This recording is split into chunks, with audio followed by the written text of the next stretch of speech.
안녕하십니까, 삼바스 농원입니다. 이제 고추 정식을 끝내고 올해는 좀 제초 작업을 했습니다. 오늘 밥 만드느냐고 좀 시간이 많이 걸려서 제초 작업이 좀 늦었습니다. 지금 오늘 제초 작업을 끝냈고요. 좀 여기가 좀 파여 있죠. 아우, 비가 너무 많이 온다 그래가지고 저기 고랑에서 흙을 다 쳐 올렸습니다. 그러다 보니까는 이렇게 좀 움푹짐푹한데, 이거는 이제 나중에 부직포 벗길 때 내려온 흙을 다시 메꿔주면 될 것 같습니다. 저희 지금 밭은 지금 자세히 보시면은 두둑하고 고랑하고 1m씩 했어요. 널찍하게 해서 그렇게 저기 밭을 장만했습니다. 전부 다 이게 삽질로 했어요. 저 보이는 저 밭까지 전부 다. 근데 이제 제 성격상 그래서 뭐 그런지 몰라도 기계만으로 의지하다 보면은 좀 이쁘게 나올 것 같지 않아 가지고 삽으로 저기 꼼꼼하게 하느냐고 삽으로 다 작업을 했습니다.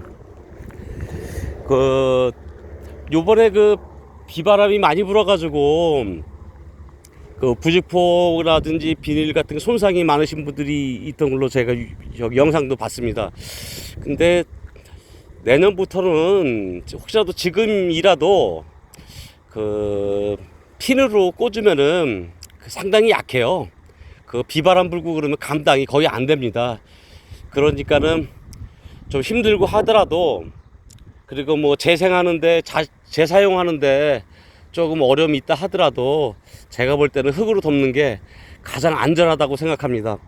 이것도 바람이 많이 불고 비도 한 100mm 이상 왔는데, 그래도 저는 그렇게 나와 보긴 했지만은 뭐 급하게 손을 보거나 그랬던 일은 없었어요. 다행히도. 지금 저희 고추밭에는 6가지 품종이 지금 심어져 있는데 뿌리를 참 잘 내렸습니다. 뿌리를 제가 화면상으로는 지금 잘 안 보이는데 뿌리가 참 잘 내렸어요. 그러니까 고추를 정식하고 나서 미생물하고 인산질 밝은제죠. 인산질 거름을 제가 침질하지 않고 저기 포기 관주를 했습니다. 일일이 하나씩 신고서 한 주 신고서 포기 관주하고 한 주 신고서 포기 관주하고 그렇게 했더니 비가 오고 날씨가 오늘도 영상 2도까지 떨어지고 했는데도 고추 상태가 아주 좋습니다. 확실히 인산질 비료가, 물론 이제 수용성 인산을 써야겠죠. 수용성 인산질 비료가 확실히 효과가 좋습니다. 이 뿌리 발근하고 냉해 예방하는 데는 상당히 좋은 것 같습니다. 오늘 그래서 지금 전 일 끝내고 저녁에 지금 잠깐 쉬다가 나왔는데 이제 주변 쪽을 정리 좀 다 했습니다. 일단 제초를 지금은 뭐 이제 제초제를 바깥에 쳤기 때문에 아직은 좀 깨끗하지 않은데 며칠 지나면 이제 밭 전체가 깨끗할 것 같습니다. 벌써 진딧물이 나와 있어요. 벌써 진딧물이 뭐 이렇게 엉겅퀴죠. 엉겅퀴 같은데 보면은 진딧물이 많이 껴 있습니다. 저 같은 경우는 바닥을 만들 때 심기 전에 이제 진딧물하고 총체 약을 갖다가 살포를 하고 또 침지까지 했어요. 저기 28개의 농약으로 침지를 했습니다. 왜냐면은 이 부직포 터널 재배 같은 게 문제가 뭐냐면은 해충이 안에서 부화하게 되면은 약을 못 치다 보니까 방제를 못 하다 보면은 터널 내에서 충이 많이 발생할 수가 있어요. 진딧물하고 총체라든지. 그러다 보면은 오히려 벌레 같은 것이 더 낄 수가 있어요. 그러다 보면 바이러스 위험성이 있고 해서 저는 농약 침지까지 다 해가지고 심었습니다. 진딧물 한번 볼까요? 진딧물이 오늘 제초를 했는데 진딧물이 제초제 맞고 진딧물까지 죽었네요. 진딧물이 이렇게 끼더라고요, 벌써.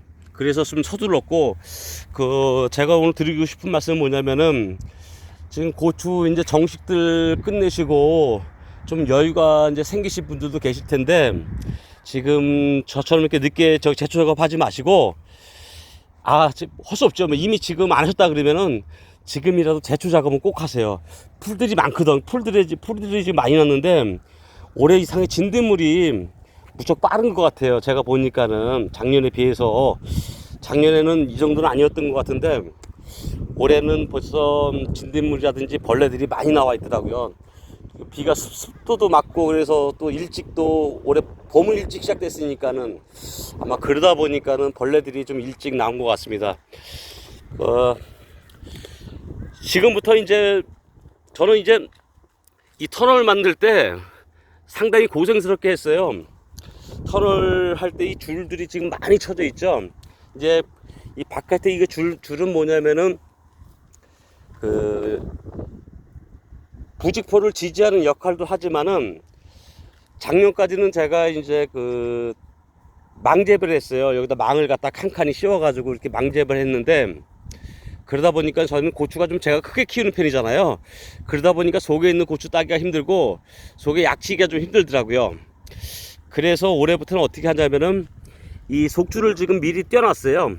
이거 이제 이 속줄이 이제 나중에 이제 벌릴 수 있을 정도로 고추가 여기 타고 올라와서 부직포를 벗겨놓은 다음에 이 바깥에 있는 이 줄하고 이 속줄을 갖다가 연결을 해가지고 고추를 벌려서 키우려고 합니다. 그 작업을 미리 하다 보니까는 터널 만드는데 시간이 많이 걸렸어요. 터널 만드는데 시간도 많이 걸렸고 고추도 거의 다 제가 심었습니다. 혼자서 거의 심다시피 했습니다. 그렇게 했고 이 바깥에 위에 있는 게 줄은 뭐냐면은 이 줄 역시 여기까지 고추가 올라오게 되면은 이 벌려주는 역할을 하게 될 겁니다. 그러니까 그리고 지금은 부직포가 저기 그 좀 가라앉는 걸 좀 방지해주는 역할을 하고 나름대로 좀 신경을 썼어요. 나름대로 좀 머리 좀 쓰냐고 써가지고 그렇게 작업을 했습니다. 그러다 보니까는 강선도 온체 비싸요. 지금 2m 10짜리가 뭐 1,000원씩 하는데 강선 개수를 좀 줄였습니다. 5포기에 하나씩 정도로 강선을 쓰고도 이렇게 저기 좀 비교적 튼튼하게 그래도 부직포가 설치된 것 같습니다. 그러니까 미리 좀 알려드렸어야 되는데 제 농사가 너무 이제 촉박하게 들어오다 보니까는 이제야 저기 그 자세한 내용을 좀 설명드리는 거 좀 죄송스럽게 생각합니다. 그러니까 제 영상 한번 꾸준하게 봐주시면은 그 아마 도움이 되는 부분이 조금은 있을 거예요. 그리고 이제 한 가지 더 말씀을 드리자 뭐냐면은 지금 저는 여기 점적 지금 테이프를 전부 다 놓는데 아직 그 저기 설치는 안 했어요. 지금 바깥에 그 관하고 설치는 안 했습니다. 뭐 비교도 많이 오고 그래가지고 한 일주일 이상 관주할 필요는 없을 것 같고 해서 이제부터 작업을 할 건데 저는 그 점적호수 맨 끝에 밸브를 달았어요. 뭐냐면은 비료를 주거나 물을 주다 보면은 이물질이 끼어가지고 점적이나 분사호수 같은 게 막히거든요. 맨 끝에다가 밸브를 설치하시면은 천물 들어갈 때 열어서 안에 있는 찌꺼기 제거하고 그리고 물 다 주고 끝물 들어갈 때 밸브 열어가지고 그 찌꺼기 제거하면은 제가 경험상으로 후기까지 관 막혀가지고 저기 점적 테이프나 분사 호수 같은 게 막혀가지고 뭐 물비료 주는데 그 지장은 없더라고요. 그러니까 여러분도 그런 것은 지금 해도 되는 거니까는 혹시라도 매년 그 점적이나 분사가 막혀가지고 좀 고생하셨던 분들은 그 맨 끝에 물 나가는 쪽 맨 끝에 쪽에 밸브를 설치를 하시면은 관수를 막힘없이 후기까지 사용하실 수 있습니다. 저 오늘은 여기까지 하겠습니다. 시청해 주셔서 감사합니다.